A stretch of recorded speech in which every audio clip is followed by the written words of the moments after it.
Texas Tech to TCU to UCF. Your favorite Big 12 school will have to start cutting sports because everyone's out of money. This is Locked On Big 12, Locked On Baylor crossover.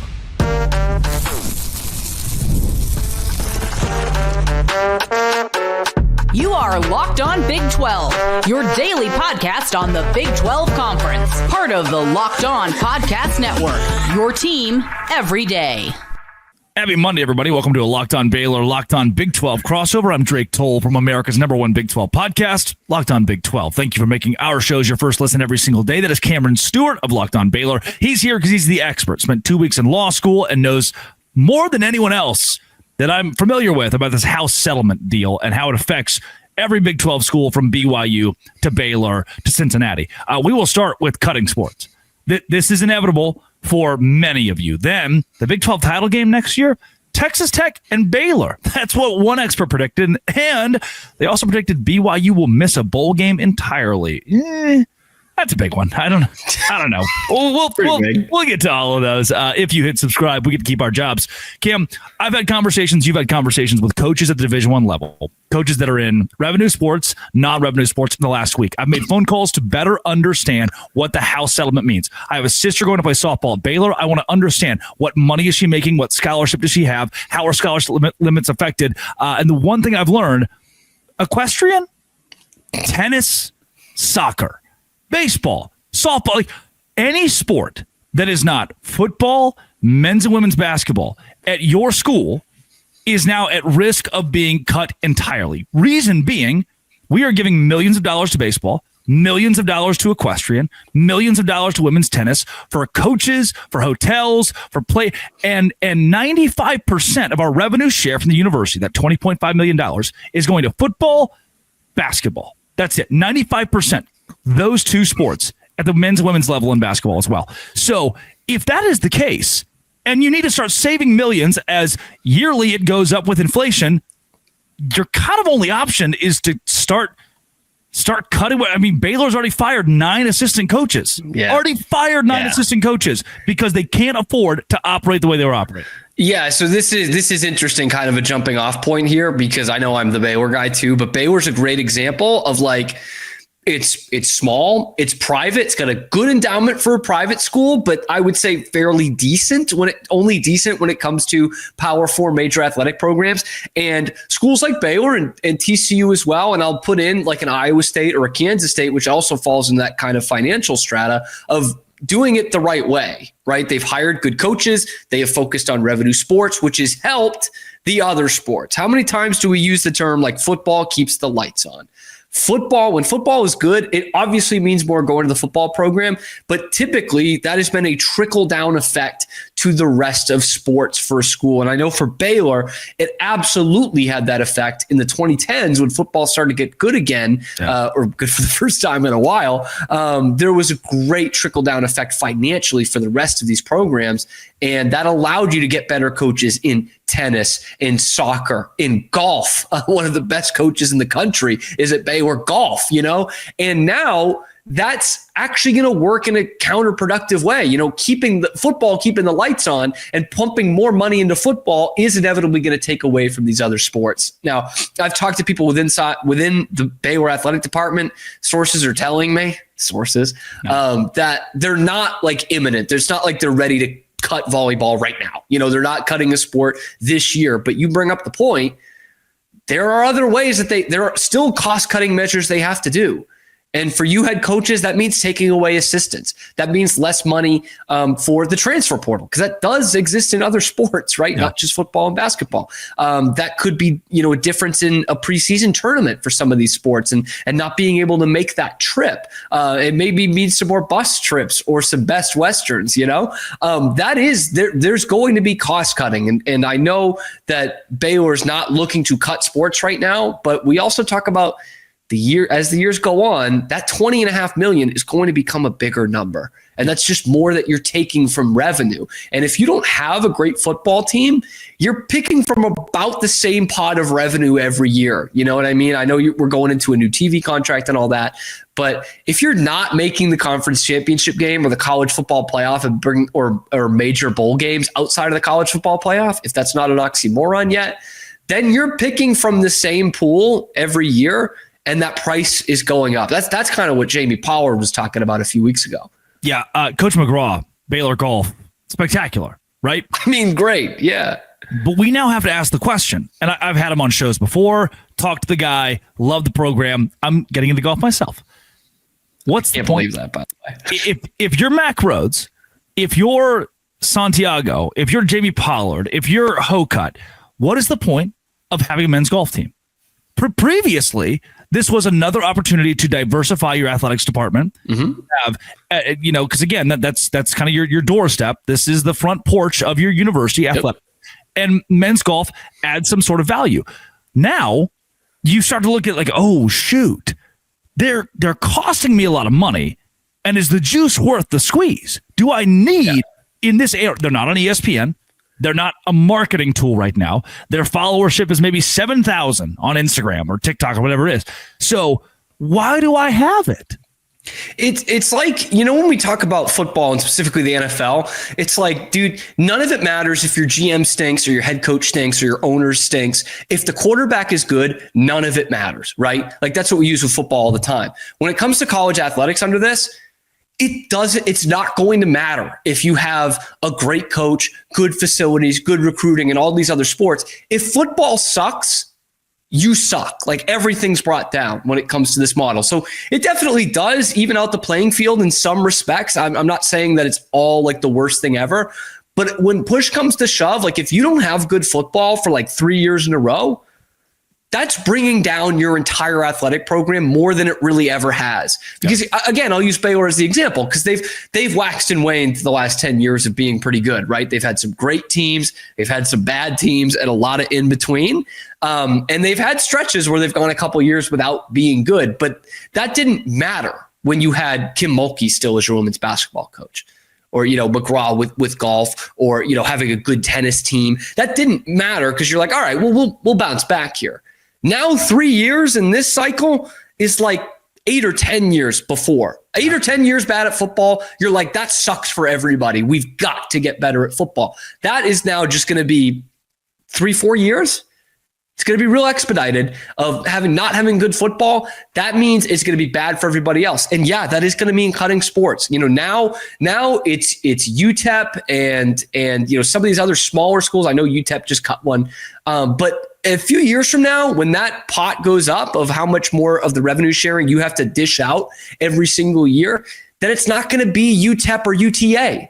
It's going to be Kansas State, Pittsburgh, or Rutgers, or, some of these other schools, and maybe the Big Ten isn't the greatest example, but ACC, Big 12 schools that are reputable athletic programs are going to need to start thinking about that. Yeah, your Olympic sports are not this offseason, but in the next 3 years in danger. And that is the coaches I've talked to that are in the non-revenue sports, they get it. Most of the guys I've talked to, they get it. They hate it. Job's becoming a lot harder for them. Yeah. Like, truly, This is supposed to even it out. And again, in some ways it does. But for those smaller sports and for women's sports, which we talked about last time, like that doesn't help them very much. It really doesn't. And you again, 9 assistants at Baylor, but you're saving yourself at that point over $1 million. And that $1 million is so crucial because it's now going to the football team. Yeah. Crazy to think that, for some schools, that'll be going to one player. Right. So, yeah. And that your soccer program might have to fire somebody so they can give that person's salary to the wide receiver. That's what's happening in college football. Coming up, the Big 12 title game is a butt bowl. This is a Locked On Big 12, Locked On Baylor crossover.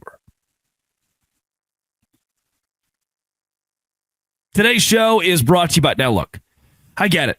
Every week you're like, oh, Drake, so many ads on here. This week is different. This week, I tell you about my new favorite sponsor, Game Time. Yeah, they're not new. I just love the Game Time. Gives me the opportunity to buy tickets to any event that I want to. And this isn't like gotta talk about game. This is more like, hey, the NBA playoffs are on. I want to go watch the NBA. I grew up in Arkansas, grew up a big San Antonio Spurs fan. The older I got, the more I rooted for the Oklahoma City Thunder as an organization. And now I'm not too far away. I can go watch without surprise fees, with the panoramic seat view, with last minute deals, the NBA playoffs. And I was on the app, Game Time, the zone deals 10% off exclusive zone deals for FIFA Club World Cup matchups. See the view, go to Game Time. Download the Game Time app. Take the guesswork out of buying tickets with Game Time. Create an account. Use code LOCKEDONCollege for $20 off your first purchase. Terms apply. Again, create an account. Redeem code LOCKEDONCollege for $20 off. Download the Game Time app today. Last minute tickets, lowest prices, and that is guaranteed. It's Cameron Stewart of Locked On Baylor. This is good. I don't always subscribe to the random Twitter accounts that post things about college football, but this one was different because now the analyst CF Budge, awesome, Budge's college football, 12,000 followers, follows it well, does a preview every year, says that his hottest take, Baylor and Texas Tech in the Big 12 championship, that those two schools will go toe-to-toe for a title and a spot in the college football playoff. Who says no? Who says no?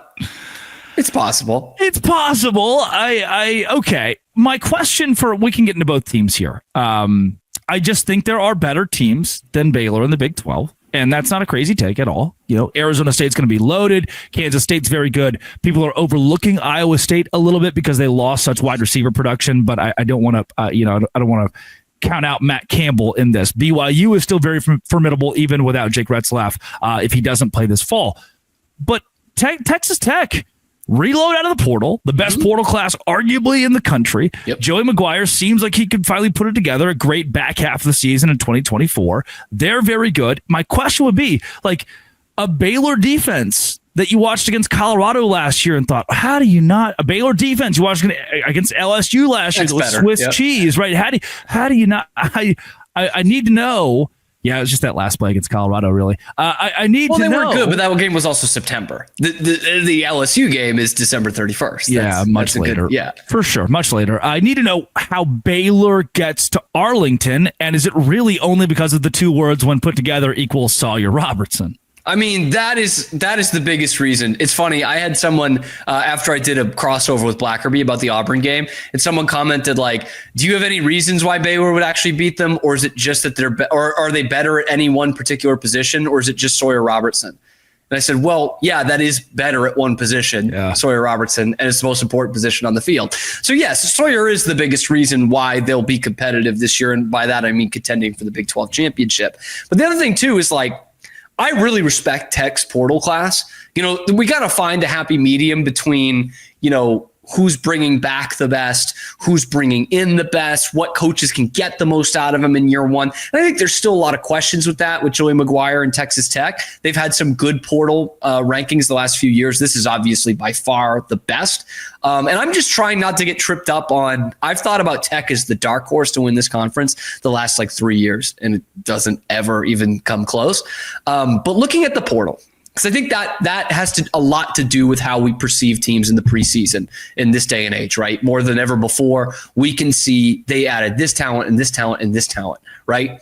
Tech, you know, second or third at worst best transfer portal class in the country, which makes them comfortably the best in the Big 12. But if you're going to base this off what talent teams brought in the offseason, you know who had the second highest recruited or the second highest rated transfer portal ranking team? There we go. In the Big 12. Would you like to tell me? It's the Baylor Bears. Now, again, is that comfortably behind Tech? Yes, it is. But if we're going off that, then maybe that is the matchup. Or if we're going off of who can blend the talent, who brings the most back, Baylor brings back 15 starters from last year that won 6 games to end the regular season, 6 straight games. Like this is a team that brings a lot back and brings a lot of talent in. Tech does bring some talent back, but they bring a lot in this year. So whichever kind of side of the coin you're on in that, like one of these teams should be there. I think there are teams that are better than Tech, and you could argue that are better than Baylor going into this season. I think you can't count out Kansas State. Iowa State, I think that's a lot of firepower they're losing there. I like Rocco. I want to believe in him. NFL draft firepower, yes. Yes. So there are definitely other teams that are up there at the top. Arizona State, as you mentioned, defending champs and keep a lot of good pieces. But I don't see any reason why it can't be a little butt bowl for the Big 12 championship. They don't play this year, so I'm hoping that is the case. I'm thinking about, I was making sure there I wasn't omitting any glaring candidates for a Big 12 title this year. And I remember just a second ago, Arizona's in this conference, and Noah Fafita will be Arizona's quarterback this fall. The same Noah Fafita that beat Oklahoma a couple of years ago in that awesome bowl game. And then, Kansas, they got Jalen Daniels as their quarterback. Kansas still has Jalen Daniels beat BYU last year. So yes, he did. Didn't have the same magic against Baylor in that blowout. Connor Wegman, Alabama. Houston, probably. Alabama's not quite on their high horse as much anymore. There are a couple Big 12. Colorado still has Deion Sanders. Just list all the quarterbacks in the Big 12 who had a big win in the past. Brennan Sorsby will return. He's going to be there in the mix. UCF will have somebody taking the snap. Somebody. TCU lost to Houston last year. We forget about that. I don't. Yeah. We forget about that. Friday night. They beat Stanford, though. It was a Friday night. I was at a Chewy's. My big problem here with the whole Baylor and Texas Tech thing. Again, I have questions about the defense. That's a big problem. Yeah. But I'm worried that against Auburn and then a college football playoff team last year in SMU, that game in Dallas at noon too, I am worried that Baylor could be downtrodden after a slow start because you start so hot and heavy. I'm confident I will choose the Bears to win both of those games. Proud alum. Shocking, I know. There you go. But I'm worried that if those two don't, it's the most must-win game for in the non-conference for anybody in the country in that first weekend. The reason I say that is when you look at other big matchups with two college football playoff contenders, you can afford to lose two games when you're LSU. You can afford to lose two games when you're Clemson and still go to the college football playoff. For Baylor and Auburn, you can barely afford to lose one game, and then things could take a really dark turn. So the loser of that matchup is, by all intents and purposes, to me, out of the college football playoff race because of what that does to your psyche and morale, and you need to build your brand and win. Could that be reversed? Yeah. Obviously, sure. I just don't see another matchup that large in week one that seems so consequential for two teams that desperately need to win. So my thing is, if Baylor loses to Auburn, and especially loses to Auburn and SMU, I worry about the recovery in Big 12 play.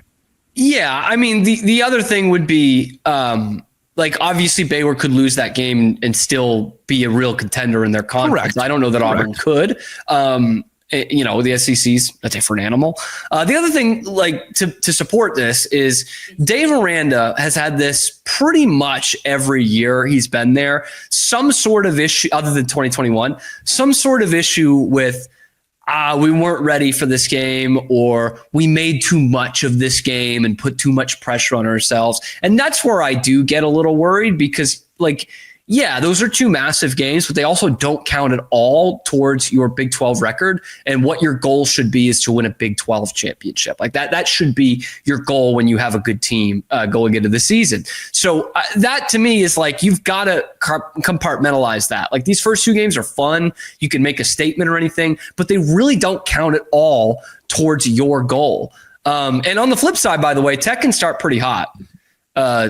Arkansas, Pine Bluff, Kent State, Oregon State, Utah on the road.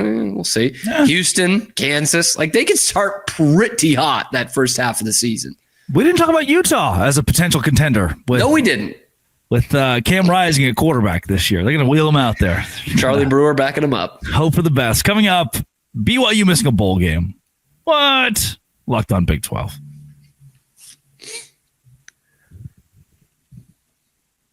College football budge. List of hot takes. I like this guy, by the way. Does really good content. Talks about the MacGuffin. It's like this thing who's the cup in college football, who's won every game dating back to the very first game in college football history. The cup, the belt, what is it? Yeah, something like that, right? And then you can I think we discovered this together, actually. Correct. On a drive to Oklahoma. He says in his hot take, BYU will miss a bowl game. Okay. Look, we've been very clear. Don't think Jake Retzlaff plays this fall. Why? There's a whole legal case going on. There's a civil case that's going to take possibly years to sift through. And it's very hard. Sean Oakman went through this. Mm-hmm. It's very hard, which we don't know what the result will be for Retzlaff, the same as Oakman's or not. Either way, challenging to see him play this fall. Does that mean BYU misses a bowl game? I just don't think quarterback is the most important position to a team like BYU. It wasn't last year. Even when Retzlaff was bad, everybody else was good enough for them to win. And some games, he was just bad, and they couldn't win. The Kansas game, terrible, like awful. And then a couple weeks later, against Colorado in a bowl game, awful. And we have, for me, Locked On Big 12, I have the Big 12 colored glasses on. I root for every quarterback to be good in the context of college football and against other teams and other conferences. But maybe that's why I thought Jake Retzlaff was a strong quarterback or an elite quarterback. Maybe he just wasn't all this time. Yeah, the way I thought about this, because it did kind of change my tune when looking through this particular take to see how BYU would be this year. I don't think they're a conference contender. I don't, without Jake Retzlaff, but I don't think they're that bad because I'm thinking of it through the lens of like WAR in baseball, wins above replacement. Sure. Like Jake Retzlaff's WAR probably just wouldn't be too high. He's about average, probably, yeah. Because he feels like a replacement level quarterback in the context of the Power Four, right? He's better than Zion Chris, but he's not Josh Hoover. You know what I mean? Yes. Oh, can I do something here? Yes. He is Gary Bohannon. There you go. He's Gary Bohannon. People beat out Gary Bohannon last year, but yes. Like Gary Bohannon has been in spots that have made Baylor look really good. Baylor went to the Sugar Bowl off the back of just a really clean Gary Bohannon season. He was sneaky good. No one talked about it. Ran the ball a little bit, threw the ball a little bit, but was player number 17 of the 22 starters for Baylor in that Sugar Bowl winning season. He was like 13 for 23 in the Sugar Bowl. Yeah. Didn't play in the Big 12 title. I mean, his average game would be 196 passing yards, probably 13 for 18, no interceptions, maybe one touchdown pass. You'd go, well, Baylor won again because the defense had Terrell Bernard and Jalen Petrie. And that's kind of what BYU, who very familiar with Gary Bohannon, feels like. Yeah, and there's a blueprint on how to win in this conference using the Gary Bohannon method and who they bring in here. But if I'm putting in a replacement level quarterback and I'm just looking through their schedule, Drake, I cannot find 5 losses here, let alone 7 losses. Yeah. Okay. Portland State, Stanford, they're playing at a place called Dowdy-Ficklin Stadium in Greenville, at East Carolina, at Colorado, West Virginia, at Arizona. Those are all wins with a replacement level quarterback in the defense that BYU brings back. Utah, it's a pretty good one. It's a home game too. So I think yes, they then have a stretch where they're at Iowa State, bye week, at Texas Tech. Those are probably both losses the way we look at them right now. But everything else, TCU, that's a tough team. I think they're going to sneak up on some teams this year. That game's at home. At Cincinnati, okay. UCF, they're horrible. That's at home. Like they could win 9 games with a replacement level quarterback. And I've got a take here that says they're going to win no more than 5. That's just too fast. That's just saying, hey, they don't have Jake Retzlaff. That's not looking at the schedule. Like every now and then I'll be sitting in the airport or just on the pot in the shower and just remind myself BYU has the easiest schedule maybe in Big 12 history. Like, look at this, man. This is like UT's last year in the SEC. It's embarrassingly easy. And if you're a BYU fan, you shouldn't be upset by that. Portland State, Stanford, at East Carolina part's hilarious. Just the going on the road there is really funny. And it's the most BYU thing ever to be like, hey, we should honor the nicest thing that we could do is to honor this contract. Look, they played at USF to open a season a couple of years ago.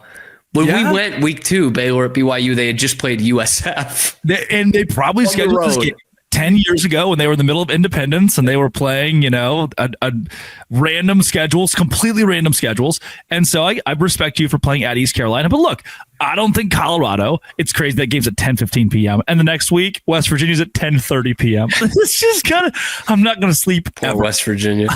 Poor me. The schedule for BYU, yes, it starts at your Paul's going to have some dues that night. Oh, yeah, 2 or 3 and then go live after the game. Portland State, Stanford, East Carolina. Colorado is not obviously not proven without two of the best players in college football. So I'm interested to see what they look like. West Virginia is a brand new head coach. Arizona's just bad. Each of those two opponents, by the way, West Virginia and Arizona, each of them could finish in last place.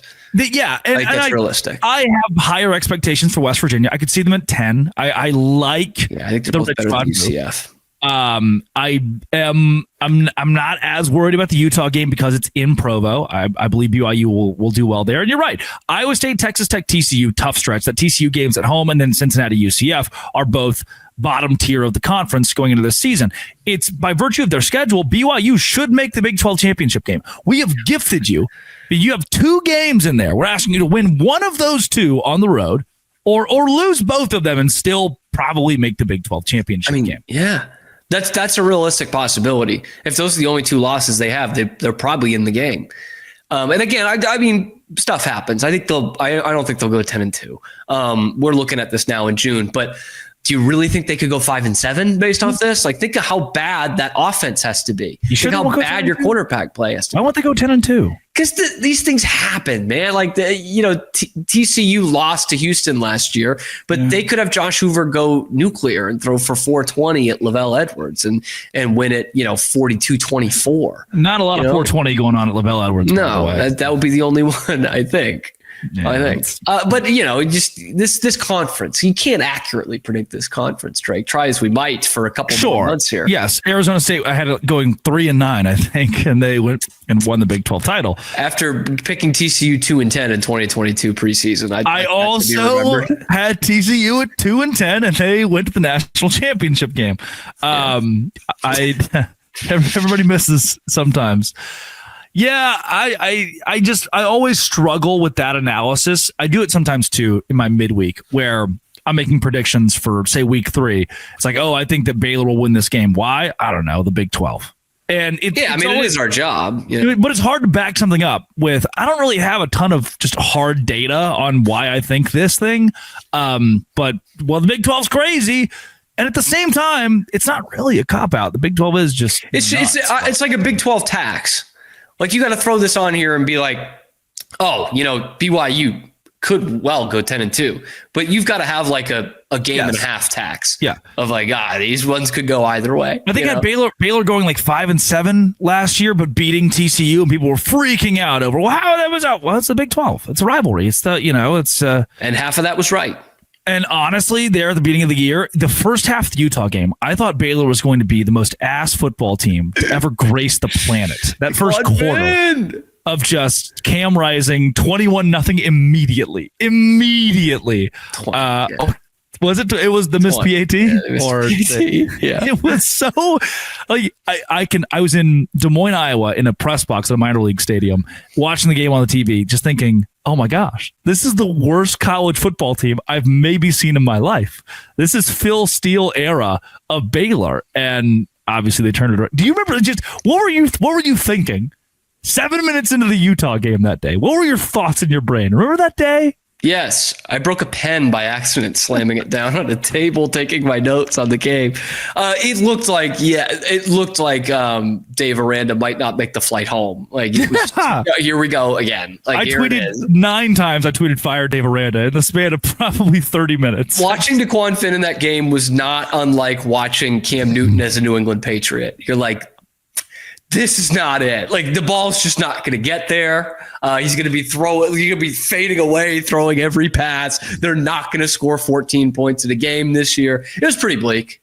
R.I.P. DeQuan Finn got the Jimbo Fisher treatment. We're just going to pay you to scored against Texas Tech. We're going to pay you to do nothing. We're going to pay you to just not be on the field for us. DQ, why don't you take a load off? Yeah.